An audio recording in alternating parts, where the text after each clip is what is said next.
GDP क्या होती है और इसको कैसे कैलकुलेट किया जाता है, ये वीडियो अपन पूरा देखेंगे। ये व्हाट इज जीडीपी। तो जीडीपी वो होती है जो एक कंट्री है ना, उसकी इकोनॉमी या उसकी हेल्थ कैसी है। अगर हम मान लेते हैं एक शरीर स्वस्थ व्यक्ति की हेल्थ कैसी है, तो आप उसका देख लेते हो खान पान क्या है, रहन सहन क्या है, वो कैसे रहता है, उसकी तबीयत वगैरह शरीर की चेकिंग कर लेते हो। तो अगर देश की हेल्थ का पता लगाना है या इकोनॉमी का हेल्थ का पता लगाना, तो जीडीपी अच्छी होनी चाहिए, ये पता चल जाता है। जीडीपी में जो उस देश के अंदर जो भी रेवेन्यू कलेक्ट होता है वो सभी जीडीपी कहलाता है। अगर उस देश में कोई एक्सपोर्ट इंपोर्ट सर्विस जो भी होता है, अगर देश में बनने वाली हर चीज को जीडीपी, उसकी वैल्यू को जीडीपी में कैलकुलेट किया जाता है। अगर कोई विदेशी कंपनी है जैसे गूगल यूट्यूब, ये सभी अगर इंडिया में प्रोडक्शन अपना कर रही है तो वो भी भारत की ही जीडीपी में कहलाएगा। इसलिए तो चाइना की जीडीपी बड़ी बड़ी होगी, क्योंकि वहाँ लगभग विदेशी कंपनियां 10-15 ट्रिलियन का माल बना लेती हैं। तो वो अभी वर्तमान में जो टोटल माल या एक्सपोर्ट इंपोर्ट टोटल इंडिया जो माल बनाता है उसकी वैल्यूएशन है वो $3.5 ट्रिलियन की है। इतना हम माल बना लेते हैं अभी, और इसको बढ़ा के हम लगभग $7.5 ट्रिलियन बना लेंगे। 2030 में हमारा जो टोटल माल प्रोड्यूस होगा उसकी वैल्यू $7.5 ट्रिलियन होगी। तो ये है जीडीपी। अगर इकोनॉमी अच्छी होती है, जीडीपी ग्रोथ रेट अच्छी होती है, तो वहाँ बेरोजगारी का खतरा टल जाता है, लोग बेरोजगार कम होते हैं। इसलिए आप देख सकते हैं कि भारत में बेरोजगारी की दर पाकिस्तान, श्रीलंका, बांग्लादेश की तुलना में कम है, क्योंकि हमारी जीडीपी हेल्थी है। अभी चाइना में भी बेरोजगारी की दर लगभग 22% थी, ऐसी कुछ खबर थी। तो वहाँ की जीडीपी अब खस्ता हाल हो रही है। तो वहाँ की आप देख लो, अब डेवलप कंट्री में भी बेरोजगारी बढ़ रही है।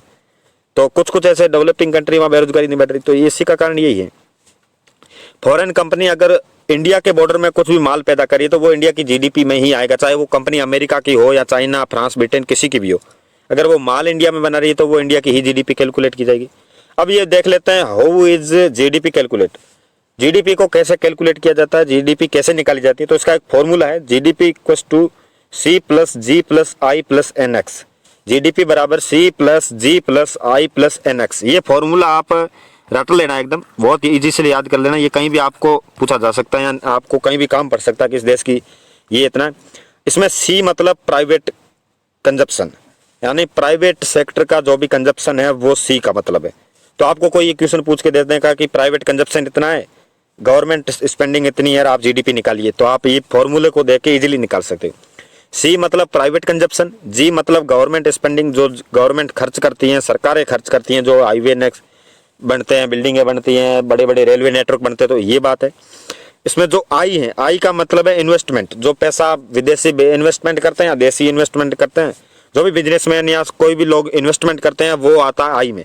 तो अपन सी जी आई की बात हो गई। एनएक्स, एनएक्स का मतलब नेट एक्सपोर्ट। अपना नेट एक्सपोर्ट कितना है ये अपन देख लें।